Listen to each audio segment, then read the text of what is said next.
तो आज हम बात करने वाले हैं अपकमिंग iQOO के डिवाइस के बारे में जिसका नाम है iQOO Neo 11 और ये डिवाइस 35 से लेकर 40,000 की प्राइस रेंज में लॉन्च होने वाला है। iQOO क्लेम कर रहा है कि इसमें स्नैपड्रैगन 8 एलीट का प्रोसेसर आने वाला है और ना तो इसमें प्रोसेसर 8 एलीट 2 ना तो 8 एलीट 3 आने वाला है, इसमें डायरेक्ट 8 एलीट 5 आने वाला है। और ये प्रोसेसर कोई छोटे मोटे डिवाइसेस में नहीं आता है, ये प्रोसेसर डायरेक्टली फ्लैगशिप लेवल के डिवाइसेस में आता है जैसे कि iQOO 15 और Samsung Galaxy S26 Ultra जो कि मेजरली 1.5 लाख के अराउंड आता है। पर क्या ये सैमसंग के S26 Ultra इतना परफॉर्म कर पाएगा या उन डिवाइसेस को बीट कर पाएगा जो कि इसके प्राइस रेंज से डबल में आते हैं, बताता हूं। लेकिन उससे पहले इस वीडियो को एक लाइक करके चैनल को सब्सक्राइब याद से कर देना। अब देखो, सबसे पहली बात मैं आप लोगों को बताना चाहूंगा कि iQOO जो है वो वीवो का ही ब्रांड है। अब जब ये वीवो और iQOO कंपनी एक ही है तो इनमें इतना डिफरेंस क्यों है, इनके कैमरे में और इनके परफॉर्मेंस में इतना डिफरेंस क्यों होता है। अब देखो, तुमने सबसे पहले चीज समझने की जरूरत ये है कि iQOO को क्रिएट ही गेमिंग के लिए करा है। इसने कम बजट में भी ये iQOO इतने अच्छे डिवाइसेस लॉन्च करता है कि इसमें फ्लैगशिप लेवल की गेमिंग आप लोग कर सको। अब बढ़ते हैं अपने डिवाइस की तरफ। इस डिवाइस में iQOO की Q3 चिप दी गई है जो कि पिछले वाले iQOO Neo 10 में थी iQOO Q2 चिप, बल्कि ये चिप उससे भी ज्यादा इनहेंस है, काफी हद तक गेमिंग को स्मूथली रन करवा के देती है, आपकी ऑन रिकॉर्डिंग गेमिंग को स्मूथ करती है और जो बीच बीच में आप लोगों के गेम में फ्लक्चुएशन होते हैं उस फ्लक्चुएशन को काफी हद तक कम करती है। अब ये FPS को बढ़ाती कैसे है, देखो सबसे पहली बात तो तुम ये समझो कि जैसे अगर तुम्हारे डिवाइस में 165 FPS तक गेम चलता है तो हाँ, इस डिवाइस में चलने की चांसेस है क्योंकि इसमें डिस्प्ले भी 165 हर्ट्ज की आने वाली है। अराउंड 60 से लेके 70% तक के चांसेस हैं कि इसमें 165 FPS तक गेम रन हो और ये चिप इसमें काफी ज्यादा हेल्प करेगी 165 FPS तक गेम रन करवाने में। देखो, अगर किसी डिवाइस में प्रोसेसर ही होता है जो कि उसके FPS को बूस्ट करता है तो यार देखो वो इतना कैपेबल नहीं हो पाता है कि 165 FPS तक चला सके। लेकिन अगर उसमें एक गेमिंग चिप भी है तो वो काफी हद तक हेल्प करेगी डिस्प्ले को इनहेंस करने में। बिकॉज अगर आपने एक चीज नोटिस करी है कि अगर आप प्लेन से कूदते हो तो आपका डिवाइस एकदम से फ्लक्चुएट होता है और एकदम से FPS दोबारा से पकड़ लेता है, तो उसका रीजन यही होता है कि आपका डिवाइस इतने सारे बंदे 40-50 बंदे रेंडर नहीं कर पाता है जिसके कारण आपका डिवाइस लैग होता है। पर इस डिवाइस में ऐसा नहीं होने वाला है, ये कुछ सेकंड में ही बंदों को एकदम से रेंडर कर लेगा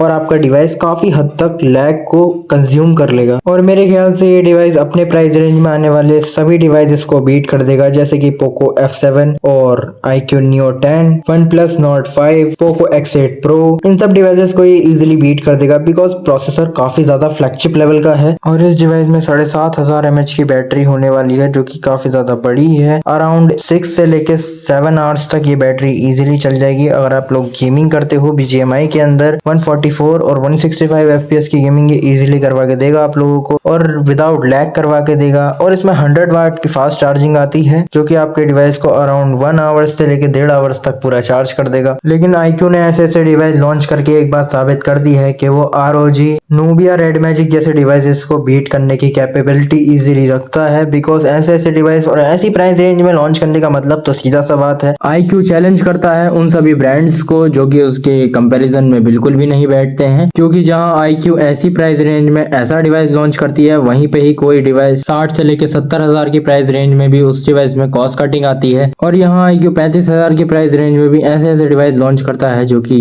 रोंगटे खड़े कर दें। और iQOO ऐसा पहले भी कर चुका है। अगर आप लोगों को पता हो कि iQOO ने अपनी 25,000 की प्राइस रेंज में एक डिवाइस लॉन्च करा था जिसका नाम था iQOO Neo 10R और इस डिवाइस में 8 सीरीज का प्रोसेसर था और ये प्रोसेसर Antutu बेंचमार्क पे अराउंड 1.4 मिलियन के Antutu स्कोर देता है जो कि काफी ज्यादा फ्लैगशिप लेवल की बात है। अगर हम बात करें इसके बड़े भाई iQOO Neo 10 की तो ये लगभग 2 मिलियन के Antutu स्कोर निकाल के देता है। iQOO 13 भी 2 मिलियन के Antutu स्कोर निकाल देता है, लेकिन ये मार्जिन iQOO 15 के लिए काफी ज्यादा बड़ा है क्योंकि iQOO 15 4 मिलियन के Antutu स्कोर निकाल के देता है। लेकिन जो iQOO का अपकमिंग डिवाइस आएगा iQOO Neo 11 4.2 मिलियन के Antutu स्कोर निकाल के देगा। अब आप लोग समझ सकते हो कि ये डिवाइस कितना ज्यादा अच्छा होगा। तो चलो आज की वीडियो हम यही खत्म करते हैं। बाकी आप लोगों को अगर वीडियो पसंद आई हो तो कमेंट करके बता देना अगली वीडियो किस डिवाइस पे लानी है। बाकी आप लोग सब्सक्राइब जरूर कर लेना।